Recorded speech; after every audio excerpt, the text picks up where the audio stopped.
ભારતના સૌથી વ્યસ્ત શહેરોમાંથી એકના ભીડવાળા વોર્ડમાં દર વર્ષે હજારો શિશુ જન્મ લે છે.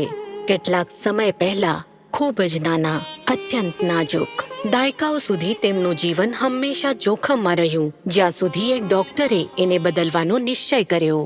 માનવીય દયાનું અમૃત. ડોક્ટર અર્મિડા ફર્નાન્ડેઝ, પદ્મશ્રી 2026. 1943માં કર્ણાટકના એક ઐતિહાસિક શહેર ધારવાડમાં એક ચંચળ અને દયાળુ કન્યાનો જન્મ એક પ્રસિદ્ધ કવિ અને એક ગૃહિણીના ઘરે થયો. મારી માતા મને બાળપણમાં કહેતી, ગરીબોની મદદ કર અને ભગવાન તને 100 ગણું પાછું આપશે. મેડિકલ સ્કૂલમાં ડોક્ટર અર્મિડા ફર્નાન્ડેઝ તેમના વર્ગમાં પ્રથમ આવ્યા અને આગળના અભ્યાસ માટે ધારવાડથી મુંબઈ આવ્યા. અહીં તે બાળરોગ ચિકિત્સક બન્યા.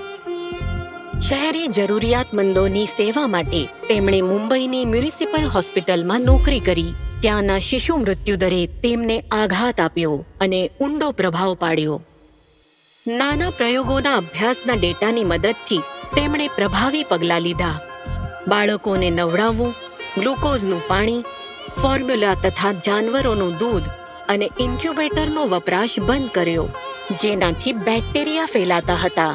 એની જગ્યાએ તેલનો વપરાશ અને બાળકોને ગરમી આપવા લાઇટો લગાડવામાં આવી. ઇન્ફેક્શનનો રેટ ઝડપથી ઘટ્યો, જીવન દર વધ્યો અને તેમના સાથી પણ માની ગયા. આ સરળ ઉપાય હવે ગ્લોબલ પ્રોટોકોલ છે.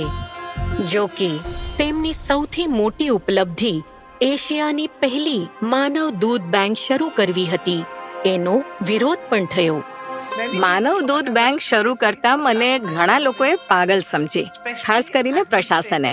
જ્યારે મને સ્ટાફની જરૂર પડી, મારે એક એડમિનિસ્ટ્રેટરને સમજાવવું પડ્યું કે ભગવાન શ્રી કૃષ્ણને તેની માતાએ નહીં પણ યશોદાએ દૂધ પીવડાવ્યું હતું.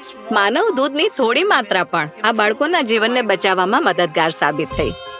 આવતા 5 દાયકામાં ડોક્ટર અર્મિડાએ 2000થી વધુ તબીબી વ્યવસાયિકોને તાલીમ આપી અને 3 રાજ્યોમાં સ્તનપાનનું અભિયાન ચલાવ્યું.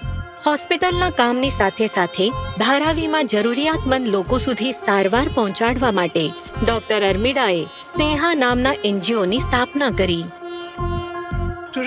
શિશુ મૃત્યુદર વધુ ઘટાડવા માટે અમે માતાઓનો વ્યવહાર બદલવા પર ધ્યાન આપ્યું, જેથી તેઓ સમયસર હોસ્પિટલ આવે અને પોતાના બાળકોના પ્રાણ બચાવી શકે. સત્યનો સામનો કર્યા વિના તમે ઉકેલો શોધી શકતા નથી. પડકારો અલગ વિચારની માંગ કરે છે. એક સમયે જેને મગજમારી કરવી કહેતા હતા, આજે એને જ ઇનોવેશન કહે છે. એમ ના વિચારો કે હું જ કેમ. દુઃખથી પરિવર્તન આવે છે. જે લોકો આપણા સુધી પહોંચી શકતા નથી, તેમના સુધી કેવી રીતે પહોંચવું તે આપણે વિચારવું પડશે. ડોક્ટર અર્મિડા ફર્નાન્ડેઝ, પદ્મશ્રી 2026. કોટી કોટી નમસ્કાર.